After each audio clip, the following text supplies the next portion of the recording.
much. I'm very glad to be here in front of you. It's a great honor, great pleasure. Mr. President of the Board of Directors, ladies and gentlemen, I would like to warmly thank you for the hospitality and for the opportunity to speak here today. Sikago is an existing place for us the Greeks. First of all, we have a vibrant Greek American community that we look with pride to. A community that brings out the best qualities of our two nations. And entrepreneurship, dynamism, confidence, standing strong when things get tough. And having both respect for history and at the same time the will to define it. Secondly, Sikago is an existing place for us because Sikago is a dynamic, extrovert city that manages to be at the forefront of innovation and new technologies, while at the same time trying to protect those most vulnerable to the pressures of globalization. And there is a lot to be learned here in order to enhance our efforts to promote sustainable and inclusive growth in Greece, in my country, after 7 consecutive years of deep crisis, severe crisis and recession. In general, I would say that the best moments in our common history were those where we managed to inspire each other. Our founding fathers looked to ancient Greek democracy for inspiration. And we, the Greeks, looked to the American War of Independence when the time came to rise up against our oppressors. Dear friends, again and again, when I speak to Americans living in Greece today, I hear the same message. This is the best moment in Greek-American relations after the Second World War. A time when we fought side by side against fascism. I believe strongly that a big part of this was because of American support throughout our very difficult years of crisis. Support on the basis of mutual respect. Support that was highlighted by President Obama. I will never forget his support in the difficult times of the negotiations. I will never forget his call phone just before the crucial negotiation in Brussels in June 2015. And of course, I will never forget his visit to Greece last December. And of course, President Obama's visit and my invitation to meet President Trump tomorrow, I think that means that our strategic relation is very strong and very promised. Today, ladies and gentlemen, Greece, my country, our country, because I know that I'm speaking in an audience with a lot of Greek Americans. Greece is finally coming out of a severe, deep recession that lasted more than 7 years, caused approximately a quarter of GDP, of Greece GDP, resulted in 27% unemployment and led us to an enormous brain drain of our most qualified young professionals. A recession that was combined by the biggest refugee flows ever seen in Europe since the Second World War. Flows that coming to our doorstep. The Greek people worked hard, they made sacrifices, and at the same time they improved for the better. And they refused to go back on our principles. Whether that means fighting back on our economic program negotiations or protecting people that need it the most. And today, we stand strong again. Today, Greece is back, leaving behind not only the crisis, but also the economic model that led us to it. The practices of the past that contributed to inefficiency and corruption, hostile not only to the foreign investors, but also to us, to the Greek citizens. Our recovery is not based on returning to the past, but on new, solid foundations.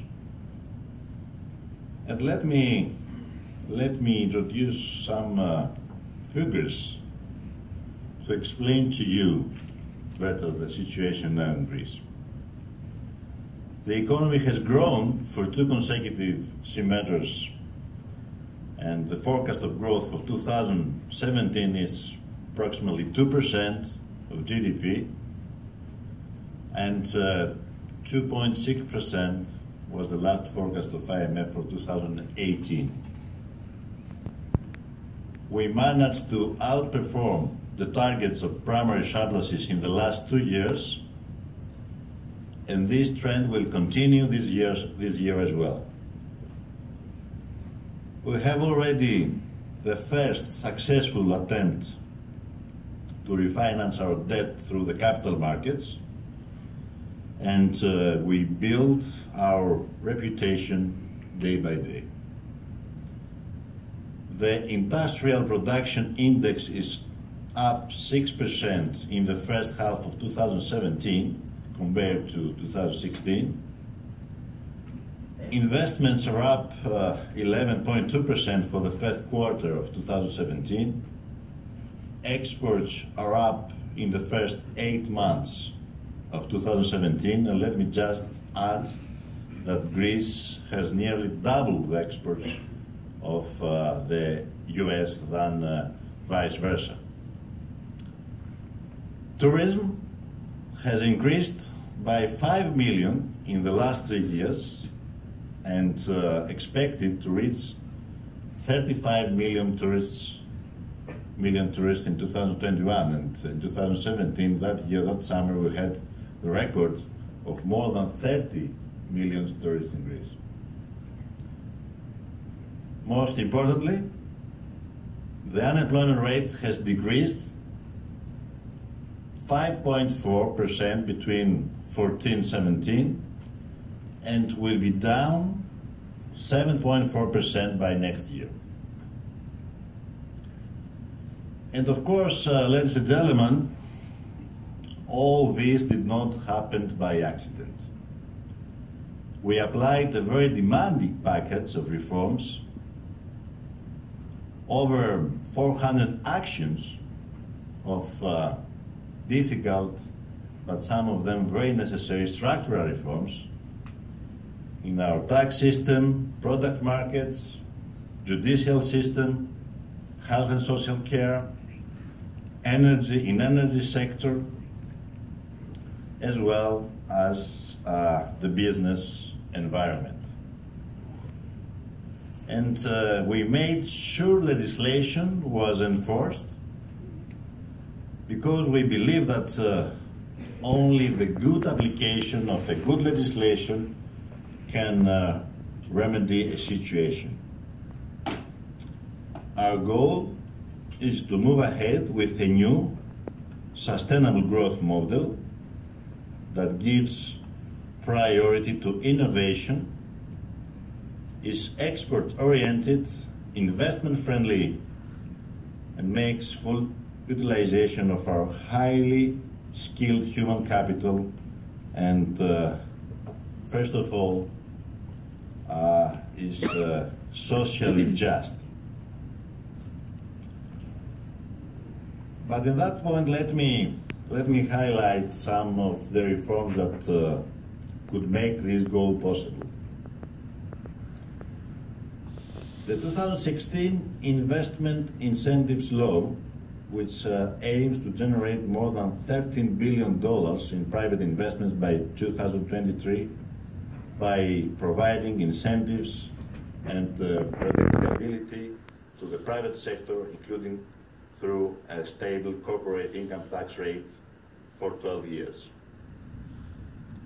Second, the fast-track procedure for the strategic investments.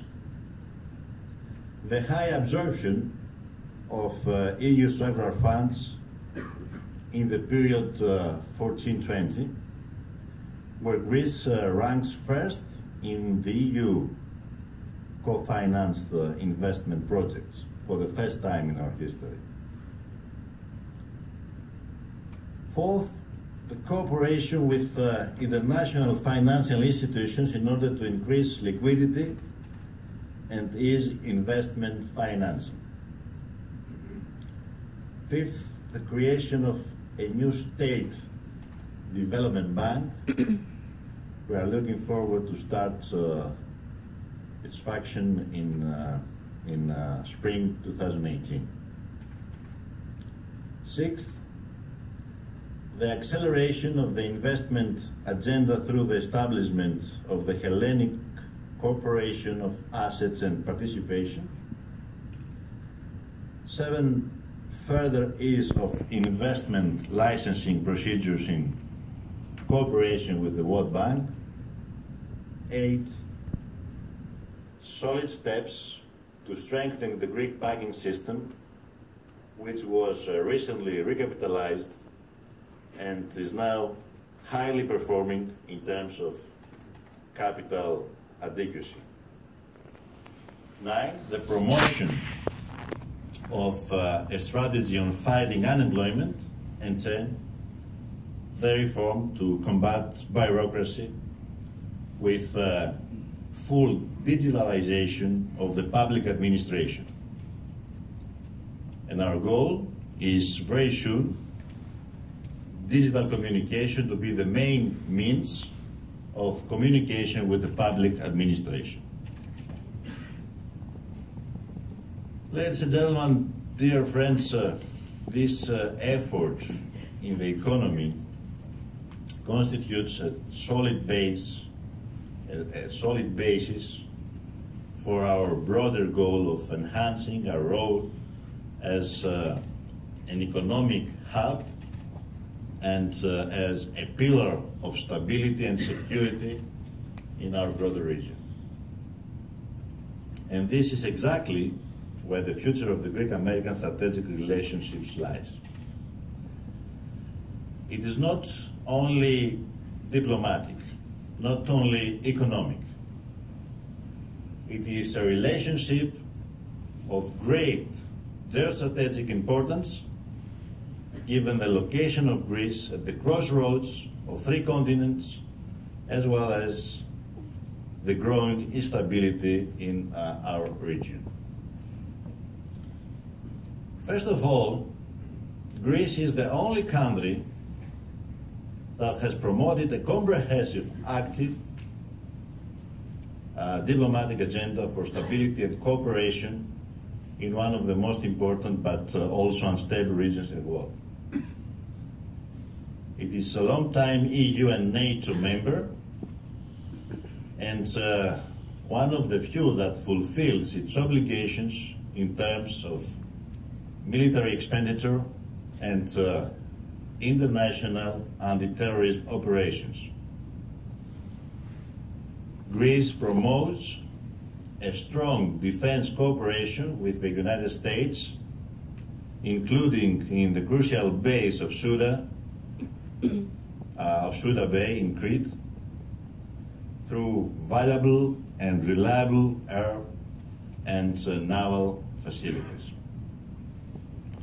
It has an active policy of resolving the Cyprus issue on the basis of a fair and viable solution outlined in United Nations Security Council resolutions. Greece has an active policy of dialogue and engagement with Turkey in order to keep it looking to the West. It resolutely protects its sovereign rights in the Aegean against illegal Turkish claims and provocations, while remaining self-restrained and encouraging dialogue. Greece has an active policy of resolving the name issue with our northern neighbors, Fyrom, on the basis of a mutually agreed solution in order to open the path for the country's Euro-Atlantic perspective. It promotes strong bilateral and trilateral with Cyprus cooperation with our strategic partners in the region, with Israel, Egypt, but also with Lebanon, Palestine, and Jordan, and carries out important military exercises with US, Israel, United Arab Emirates in the Mediterranean. Greece was crucial in establishing the Southern EU Country Summit. It established strong multilateral initiatives with Balkan countries, including with Serbia and Bulgaria, trilateral cooperation and more last month with Bulgaria, Serbia, and Romania. And it is instrumental to revitalizing the European perspective of the region. It established regional initiatives such as the Rhodes Conference promoting security in the broader region, or initiative for the protection of religious minorities in the Middle East. At the same time, Greece, already a global power in tourism and shipping, is rapidly strengthening its role as an energy and transport hub through the delivery of Caspian gas using the Trans-Adriatic Pipeline, TAP, and IGB and the Vertical Corridor, through expanding the LNG terminal in Revithoussa, establishing and floating storage regasification unit, FSRU, in our northern port of Alexandroupolis, and procuring additional gas imports from the United States. And I want to add the fact that Greece is the second country in the world that opens the way to shale gas imports in Europe, through developing also as well the EastMed pipeline for importing Israeli and Cypriot natural gas, and the Eurasia Interconnector project linking Greece, Cyprus, Israel, in an electronic grid. Through new offshore hydrocarbon tenders in Crete and the Ionian, in which I know that American companies are active,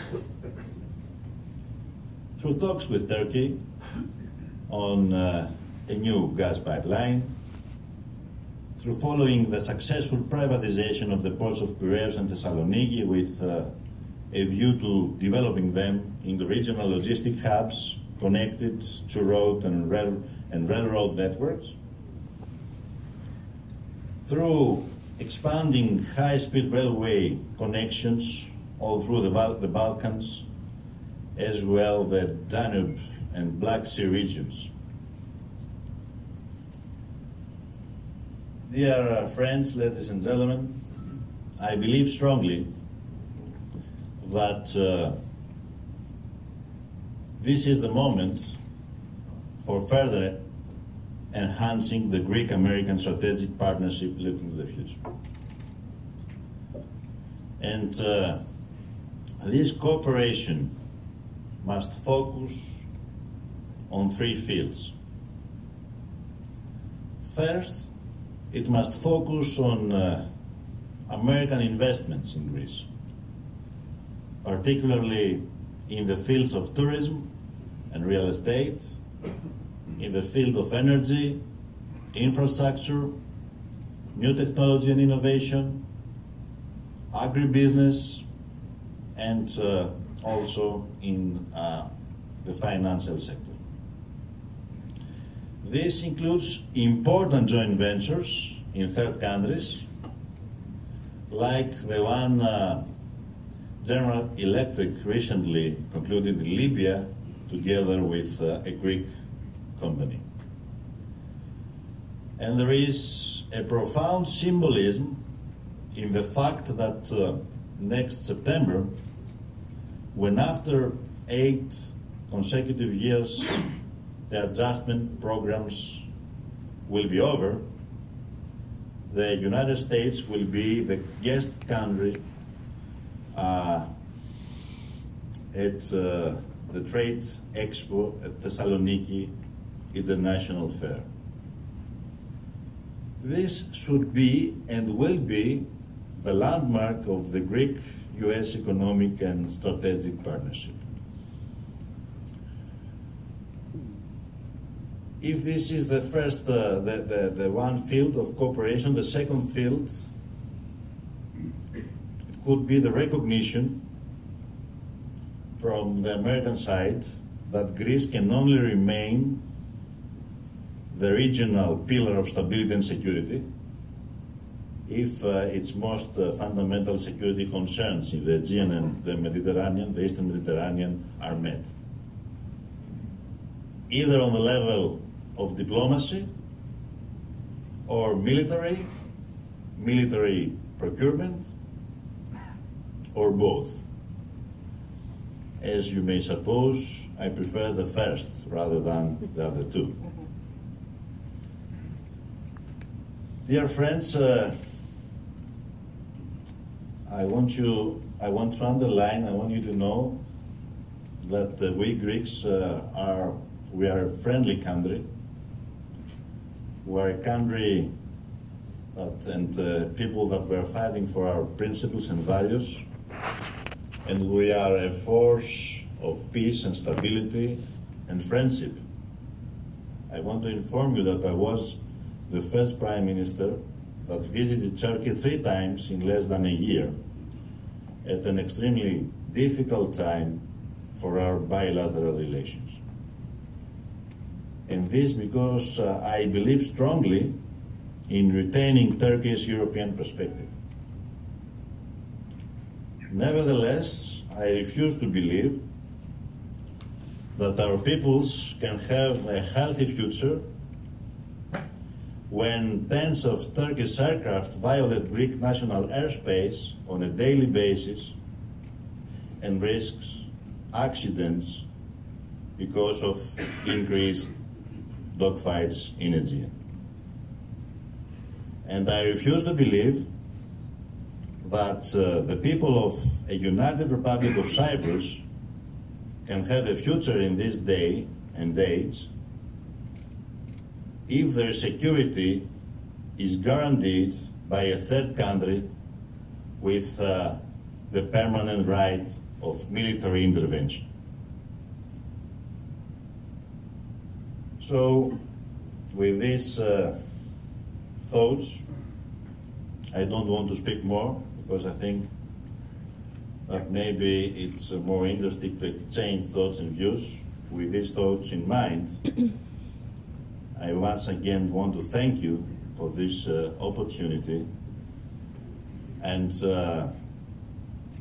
I want to repeat that all these Greek Americans that lives in Greece that said to me that now maybe is the better period in the Greek-American relations and there is a unique momentum, they're right.